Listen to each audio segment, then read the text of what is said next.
नमस्कार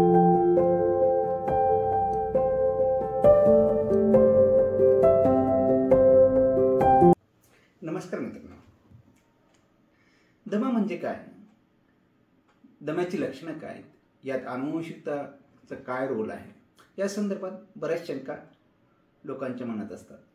याविषयीच आज आपण चर्चा करूया. मी डॉक्टर गुणवंत महाजन, ॲलर्जी, दमा आणि छातीचे विकार तज्ज्ञ म्हणून श्री गणेश हॉस्पिटल जळगाव येथे गेल्या 12 वर्षापासून प्रॅक्टिस करीत आहे. तर दमा म्हणजे काय?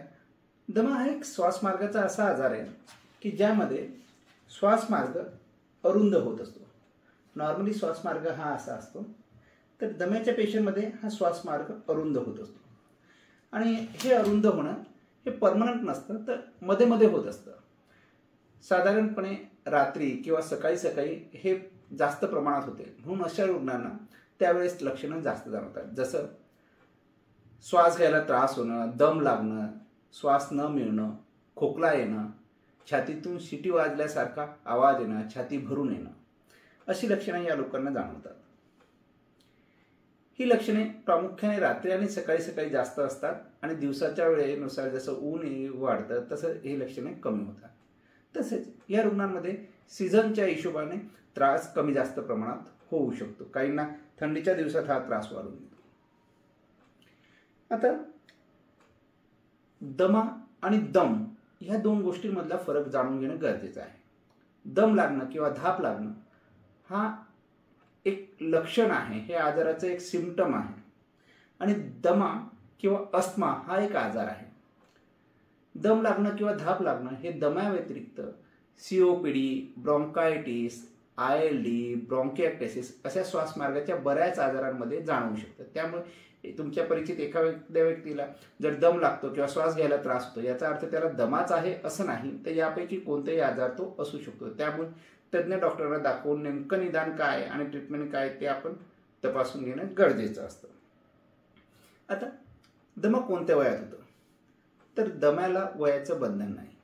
काहींना लहान वयात अगदी बाल्यावस्थेतही दमा जाणवू शकतो, काहींना तारुण्यपणात, तर काहींना म्हातारपणात देखील दम्याची सुरुवात होऊ शकते. आता दमा आणि आनुवंशिकतेचा काय संबंध?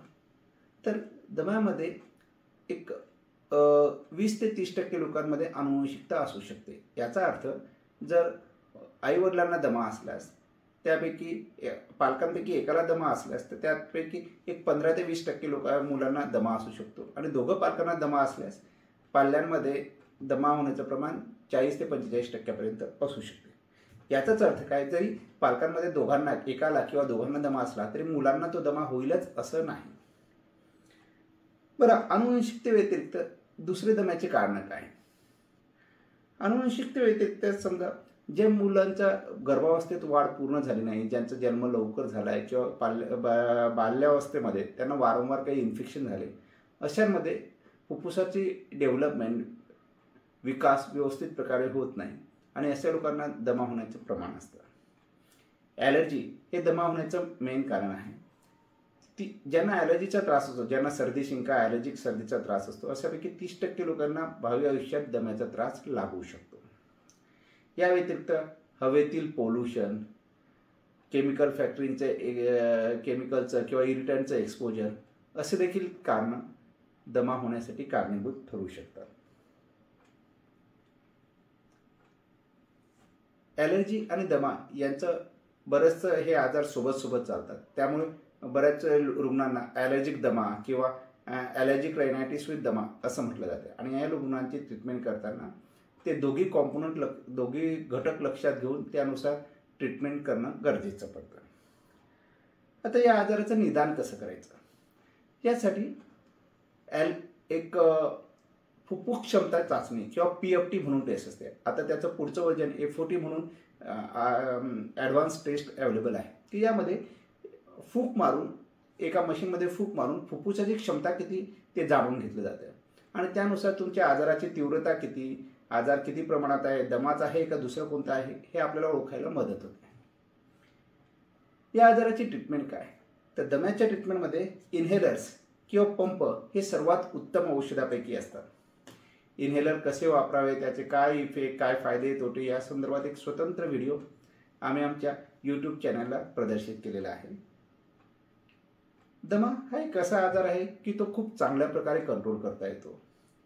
दम्या असलेल्या व्यक्ती कोणत्याही प्रकारे आपल्या आयुष्यातलं ध्येय मिळवण्यासाठी कमी पडत नाही. हा आजार चांगल्या प्रकारे औषधांनी ट्रीटमेंट केली तर खूप चांगला कंट्रोल ठेवता येतो आणि हे व्यक्ती त्यांच्या आयुष्यातलं कोणतेही ध्येय साध्य करू शकतात.